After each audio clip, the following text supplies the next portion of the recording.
Hello student, स्वागत है आप सभी को आपके इस स्टडी प्लेटफॉर्म इंटेलिजेंट फैमिली पे। तो आज हम लोग पढ़ने वाले हैं 10th क्लास का ज्योग्राफी का पहला चैप्टर, जिसका नाम है भारत संसाधन एवं उपयोग। क्लास को शुरू करने से पहले मैं एक बात बता दूं कि इससे पहले हम लोग 3 क्लास कर चुके हैं, जिसमें हम लोग जाने हैं कि संसाधन किसे कहते हैं, संसाधन को किस किस आधार पर वर्गीकृत किया गया है। अगर आप उस क्लास को नहीं किए हैं तो उसका लिंक डिस्क्रिप्शन में मिल जाएगा, आप लोग वहां से उस क्लास को कर सकते हैं। तो आज हम लोग पढ़ेंगे विकास की स्थिति के आधार पर जो संसाधन को वर्गीकृत किया गया है वो कौन कौन से है और उसको समझने का प्रयास करते हैं। तो चलिए हम लोग समझने का प्रयास करते हैं। तो विकास की स्थिति के आधार पर संसाधन को 4 प्रकार से वर्गीकृत किया गया है, जैसा कि यहाँ पर लिखा हुआ है। संभावी संसाधन, विकसित संसाधन, भंडार संसाधन, संचित कोष संसाधन।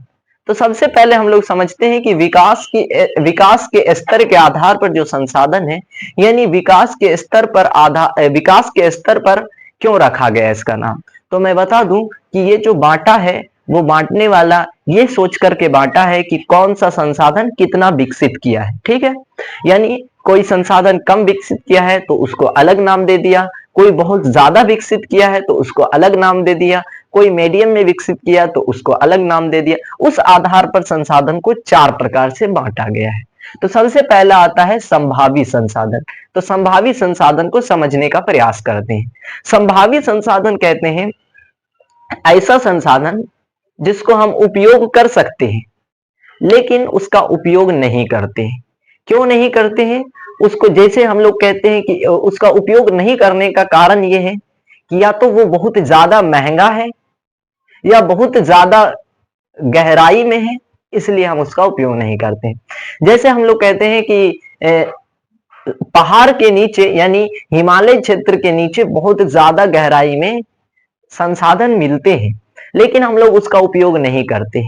क्यों नहीं करते हैं? क्योंकि हम जितना हम संसाधन निकालेंगे जमीन के अंदर से, उससे ज्यादा हमें खुदाई करने में ही खर्चा लग जाएगा। तो हम ऐसे संसाधन को निकाल करके क्या करेंगे जिसमें हमें जितना निकलेगा नहीं उससे ज्यादा हम खुदाई करने में ही दे देंगे पैसा। तो ऐसे संसाधन को उपयोग नहीं करते हैं। लेकिन इसका नाम रखा संभावी संसाधन, यानी ये संभावना है कि आने वाले भविष्य में इसका उपयोग कर सकते हैं। जैसे पहाड़ी क्षेत्र में संसाधन तो है, हम उसका उपयोग इसलिए नहीं करते हैं कि उसको खुदाई करेंगे तो बहुत ज्यादा पैसा लगेगा, लेकिन आने वाले भविष्य में जब संसाधन का कीमत बढ़ेगा तो हम लोग क्या करेंगे, उस संसाधन को निकालेंगे, उससे उस संसाधन को निकाल करके हम लोग उसका उपयोग कर सकते हैं। यानी आने वाले भविष्य में संभावना है कि हम उसका उपयोग कर सकते हैं। तो ऐसे संसाधन को हम कहते हैं संभावी संसाधन। ठीक है, अब दूसरा आता है विकसित संसाधन।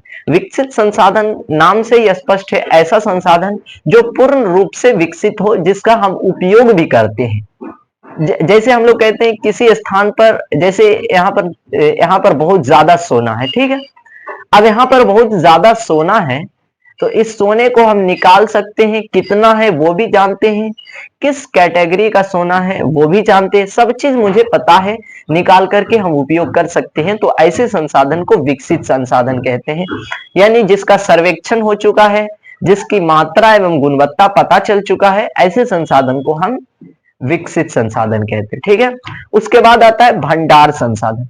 भंडार संसाधन ऐसा संसाधन है जिसको हम उपयोग कर सकते हैं लेकिन हमारे पास तकनीक नहीं है उसका उपयोग करने का।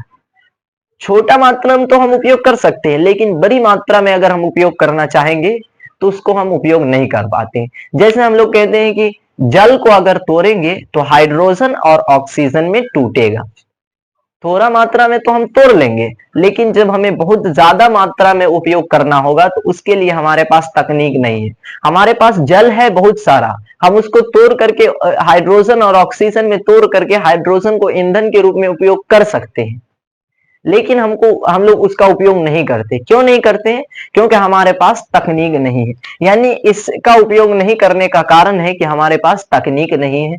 अगर आने वाले भविष्य में तकनीक आएगा, ज्यादा मात्रा में मशीन बनना शुरू होगा, तो हम लोग क्या करेंगे कि हाइड्रोजन जल को तोड़ेंगे हाइड्रोजन और ऑक्सीजन में, हाइड्रोजन को ईंधन में उपयोग करेंगे और ऑक्सीजन को भी हम लोग किसी चीज में उपयोग कर लेंगे। ठीक है, अब आता है संचित कोष संसाधन।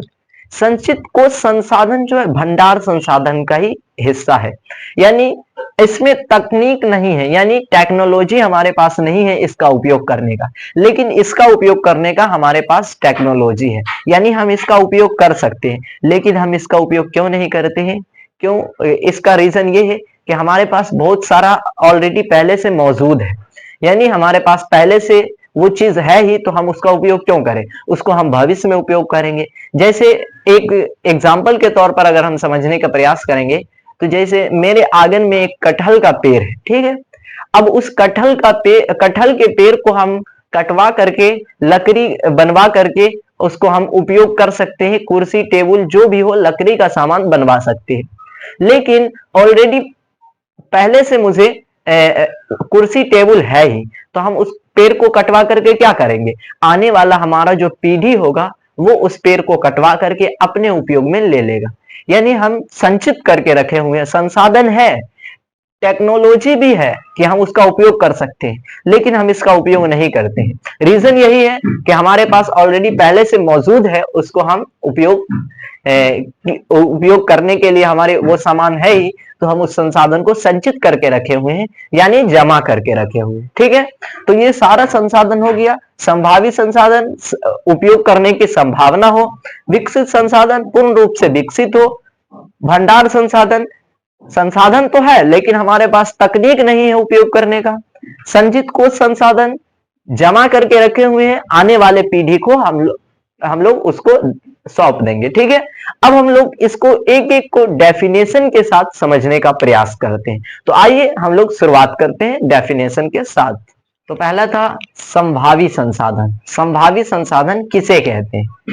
तो यहां परिभाषा लिखा हुआ है, ऐसा संसाधन जिसको उपयोग करने की संभावना हो। क्या हो? तो संभावना, नाम से यह स्पष्ट है। संभावी संसाधन, संभावना हो लेकिन वर्तमान में उसका उपयोग नहीं किया जाता है। भविष्य में उपयोग करेंगे, वर्तमान में उसका उपयोग नहीं किया जाता है, उसे हम कहते हैं संभावी संसाधन। ठीक है, उसके जैसे कहते हैं हिमालय क्षेत्र का खनिज। हिमालय क्षेत्र में बहुत ज्यादा खनिज है लेकिन उसको निकाल नहीं पाते हैं, इसलिए उसको हम उपयोग नहीं करते हैं। जैसे हम लोग कहते हैं पवन और सौर ऊर्जा, जैसे राजस्थान एवं गुजरात में पवन और सौर ऊर्जा बहुत ज्यादा मात्रा में, लेकिन हमारे पास अच्छा तकनीक नहीं होने के कारण उसको हम लोग उपयोग नहीं करते हैं, इसलिए उसको संभावित संसाधन के अंतर्गत रखा जाता है। दूसरा नंबर पे आता है विकसित संसाधन, यानी विकसित संसाधन किसे कहते हैं? तो विकसित संसाधन ऐसे संसाधन को कहते हैं जो पूर्ण रूप से विकसित हो, यानी अभी उसका उपयोग किया जाता है, पूर्ण रूप से विकसित हो। यहां पर लिखा हुआ है ऐसा संसाधन जो पूर्ण रूप से विकसित हो तथा वर्तमान में उपयोग भी किया जाता है, यानी विकसित भी है और उपयोग भी किया जाता है, उसे हम कहते हैं संभावित संसाधन यानी विकसित संसाधन। जैसे कोयला, कोयला को आज दुनिया में हर एक देश उपयोग करता है, उसको हम कहते हैं विकसित संसाधन, यानी पूर्ण रूप से विकसित है, हर जगह मिल जाता है, उसको विकसित संसाधन कहते हैं। जैसे हम कहते हैं पेट्रोलियम, तो पेट्रोलियम पूर्ण रूप से विकसित है, इससे पेट्रोल निकलता है, डीजल निकलता है, ये उपयोग किया जाता है, तो ये क्या हो गया? विकसित संसाधन। इसी तरह बहुत सारा आ जाएगा जिसको हम कहते हैं विकसित संसाधन। उसके बाद दो और है, भंडार और संचित कोष, तो उसको भी हम देखते हैं, भंडार और संचित कोष। हम लोग भंडार और संचित कोष संसाधन को देखते हैं। तो भंडार संसाधन मतलब पहले भी बताया जा चुका है कि ऐसा संसाधन जो पर्यावरण में उपलब्ध है लेकिन तकनीक के अभाव में, किसके अभाव में? तो तकनीक के अभाव में उपयोग नहीं किया जाता है, भंडार संसाधन कहलाता है। यानी ऐसा संसाधन जो पर्यावरण में उपलब्ध है लेकिन हमारे पास उपयोग करने के लिए तकनीक नहीं है, जिस कारण हम उसका उपयोग नहीं कर पाते हैं, तो ऐसे संसाधन को भंडार संसाधन कहते हैं। जैसे जल का हाइड्रोजन और ऑक्सीजन, जल में जो हाइड्रोजन और ऑक्सीजन है उसको निकाल करके हम दूसरी चीज में उपयोग कर सकते हैं, लेकिन हमारे पास जल को तोड़ने के लिए, यानी हाइड्रोजन और ऑक्सीजन में तोड़ने के लिए हमारे पास तकनीक नहीं है, जिस कारण हम इसका उपयोग नहीं कर पाते हैं। ठीक है, उसके बाद आता है संचित कोष संसाधन। संचित कोष संसाधन पहले भी बताया जा चुका है कि ऐसा संसाधन जिसको हम उपयोग करने के लिए हमारे पास तकनीक है लेकिन हम वर्तमान में अभी उसका उपयोग नहीं कर रहे हैं, उसको भविष्य के लिए संचित करके रखे हुए हैं, यानी जमा करके रखे हुए हैं। ठीक है, जैसे हम लोग कहते हैं कि नदी पर डैम बना करके उससे बिजली उत्पन्न किया जा सकता है, लेकिन हमारे पास अभी बिजली उत्पन्न करने का अनेकों साधन है, जिस कारण हम लोग उसका उपयोग नहीं करते हैं। ठीक है, तो ऐसे संसाधन को संचित कोष संसाधन कहते हैं, जिसको हम जमा करके रखे हुए हैं, भविष्य में काम देगा। ठीक है, तो मिलते हैं हम लोग अगली क्लास में। संसाधन नियोजन के बारे में समझेंगे, संसाधन संरक्षण के बारे में जानेंगे